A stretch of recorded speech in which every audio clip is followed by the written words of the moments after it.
Hello guys, welcome back to the channel. In today's tutorial, I'm going to show you how you can remove emoji from your photo using AI.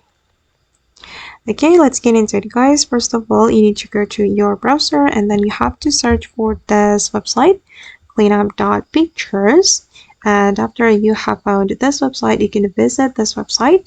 Then upload the photo you want to remove the emoji from. I'm going to click here. And I'm going to select photo from my device. But wait guys, I'm still searching for the photo.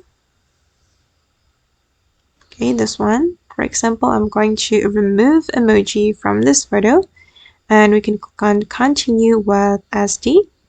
Then you can remove the emoji like this using the brush. Okay, and you can click on this eraser. And as you can see that the emoji has been removed from my photo, and if you want to download it, you can click on download. Okay guys, and that's all the way to remove emoji from photo. I hope this tutorial will be useful for you. Thank you so much for watching, and bye.